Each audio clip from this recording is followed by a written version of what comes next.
Hello dear aspirants, welcome back to my YouTube channel. Dear aspirants, आज हम देखेंगे rise of Puritanism and closing of theatres in England part one. इस पूरे section को या session को कह लीजिए, इसको दो पार्ट में मैंने इसलिए डिवाइड किया है क्योंकि इस पहले पार्ट में हम देखेंगे कि प्यूरिटनिज्म क्या है और उसका कैसे राइज होता है, and second part will be based on closing of theatres in England और उसके पीछे दोनों का कनेक्शन क्या है, यानी कि प्यूरिटनिज्म और क्लोजिंग ऑफ थिएटर्स, इन दोनों के बीच के कनेक्शन को समझते हुए चलेंगे। तो शुरू करते हैं। Puritanism was a religious movement 16th and 17th century that began in England। यानी ये एक क्लियर फैक्ट है कि एक रिलीजियस मूवमेंट है और 16th and 17th सेंचुरी में इसका बिगिनिंग होती है और बिगिनिंग प्लेस कौन सा है? इंग्लैंड है। तो देखते हैं कि क्रिश्चियनिटी का जो एक पार्ट है प्यूरिटनिज्म, वो कैसे एग्जिस्टेंस में आया। तो पहले हम ये समझते हैं, जैसा इससे पहले भी मैं बता चुका हूं, कि क्रिश्चियनिटी को अगर आप बेस माने या एक ट्री का रूट माने, और उसकी जो ब्रांचेस हैं, पहला है कैथोलिसिज्म और दूसरा है प्रोटेस्टेंटिज्म। ये दो ब्रांचेस आपको पता है कि कैथोलिसिज्म पुरानी एक उसकी ब्रांच थी और प्रोटेस्टेंटिज्म बाद में आया, रेफॉर्मेशन के बाद आया। इसको इससे पहले मैं वीडियो में समझा चुका हूं।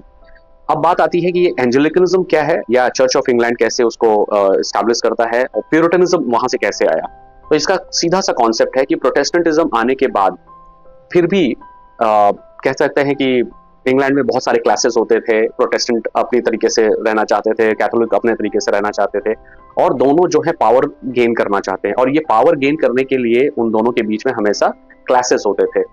तो बात होती है कि क्वीन एलिजाबेथ फर्स्ट जब आती हैं 1500, ये आती हैं 1558 में, जब वो क्वीन बनती हैं, वहां उन्होंने देखा कि हमारे यहाँ अगर रिलीजियस कॉन्फ्लिक्ट्स बहुत ज्यादा हैं और चीजों को संभालना मुश्किल हो रहा है, तो उन्होंने एक मिडिल पाथ अपनाया। कह सकते हैं कि कैथोलिक्स और प्रोटेस्टेंट के बीच का जो मिडिल पाथ है, दैट बिकेम नोन एज एंजेलिकनिज्म। अब यहाँ से क्या हुआ, मिडिल पाथ अपनाने के बाद लोगों को लगा कि चलो ठीक है भाई, तुम अपने तरीके से वर्शिप करो और वो अपने तरीके से वर्शिप करेंगे, तो दोनों के बीच कॉन्फ्लिक्ट कम हो गया। अब यहाँ पे इतना तो क्लियर हो गया होगा कि एंजेलिकनिज्म क्या है, कि दोनों का मिडिल पाथ है बिटवीन कैथोलिसिज्म एंड प्रोटेस्टेंटिज्म। लेकिन फिर भी एक होता है कि इंस्टीट्यूशन में बहुत सारे ऐसे लोग होते हैं जो नई चीजों को एक्सेप्ट नहीं कर पाते हैं या अपनी आइडियोलॉजी को वो एक्सेप्ट नहीं कर पाते हैं उस तरह जैसे दो दूसरे समझाना चाहते हैं।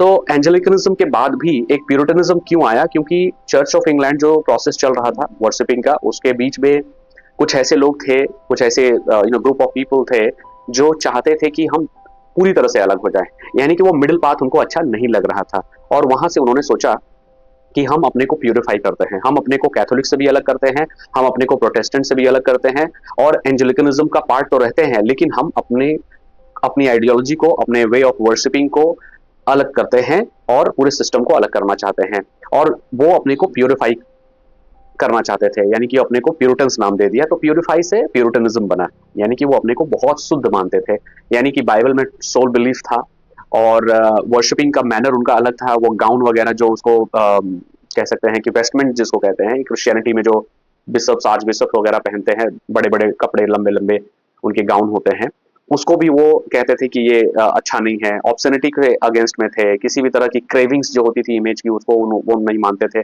तो एक प्योरिटी, मतलब एक सोल प्योर, मतलब एक ऐसा माइंड आपको होना चाहिए जिससे कि आप अपने दिमाग को भटकाव से दूर रखें। और कुछ कॉन्सेप्ट हैं, concept of Holi Trinity in Christianity, यानी आपने सुना होगा कि होली ट्रिनिटी क्या है। ये क्रिश्चियनिटी का एक कॉन्सेप्ट है क्रिश्चियनिटी में। तो देखते हैं क्या है कि होली ट्रिनिटी को तीन भाग में बांटते हैं। पहला है फादर, दूसरे हैं सन, और तीसरे हैं होली स्पिरिट। अब फादर द गॉड जिसको हम कह सकते हैं, सन कौन है? जीसस क्राइस्ट है, उनके बेटे हैं। और होली स्पिरिट की बात होती है तो बहुत सारे होली स्पिरिट्स में आते हैं, जैसे जो अच्छी आत्माएं हैं। अब उसमें से आप कह सकते हैं जो मार्टर्स वगैरह होते थे, जो बिशप्स जो होते थे, वो अपने को टोटली डिवोटेड टुवर्ड्स क्रिश्चियनिटी, और उसमें वो अगर उनका मर्डर हो जाता था in the path of religion, तो उनको जो है मार्टर्स घोषित किया जाता। तो होली स्पिरिट भी उसका एक पार्ट है। आइए देखते हैं प्यूरिटन्स के और कौन से कॉन्सेप्ट थे, उनके क्या मान्यताएं थी।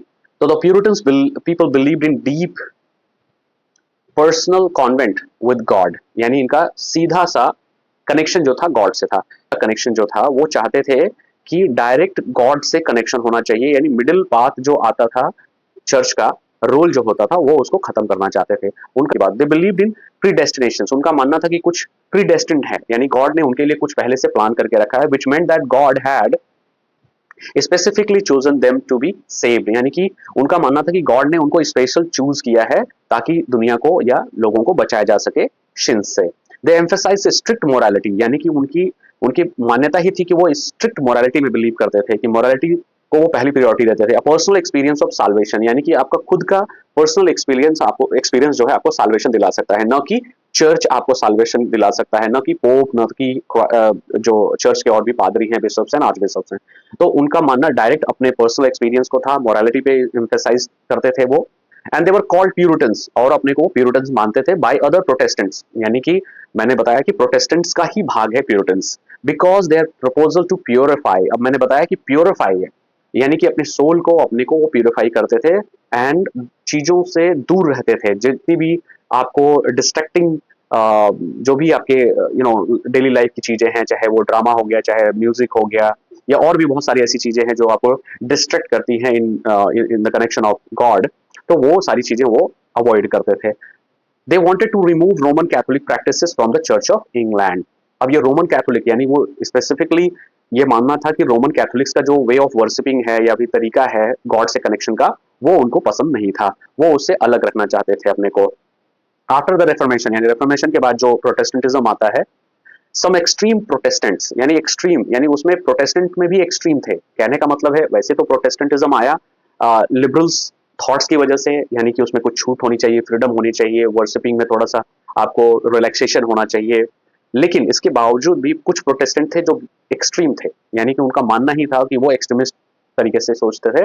Were not satisfied with the charges brought about during the reign of king Henry 8, Edward 6 and queen Elizabeth first, यानी प्रोटेस्टेंट कहीं ना कहीं हेनरी 8 से, उनके बेटे एडवर्ड सेकंड 6 से, एंड क्वीन एलिजाबेथ फर्स्ट।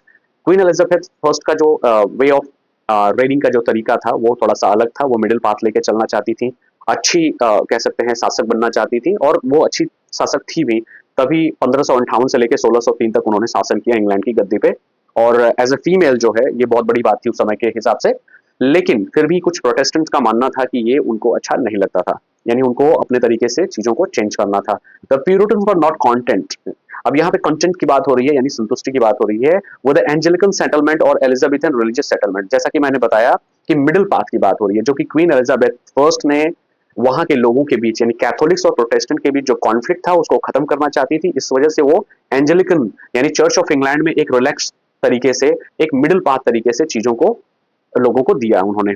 लेकिन ये कुछ एक्सट्रीम जो प्रोटेस्टेंट थे वो उनको पसंद नहीं था, यानी कि वो एंजेलिकन सेटलमेंट को क्या करते थे, निग्लेक्ट करते थे, और एलिजाबेथन रिलीजियस सेटलमेंट कह लीजिए या फिर एंजेलिकन सेटलमेंट के लिए दोनों एक ही बात है, ये इसको वो निग्लेक्ट करते थे। This refers to the religious and political arrangement established in England during the reign of Elizabeth, aiming a middle ground. अब एमिंग द मिडिल ग्राउंड का मतलब होता है कि दोनों के बीच मध्यस्थता है, किसके बीच, कैथोलिक्स एंड प्रोटेस्टेंट के बीच।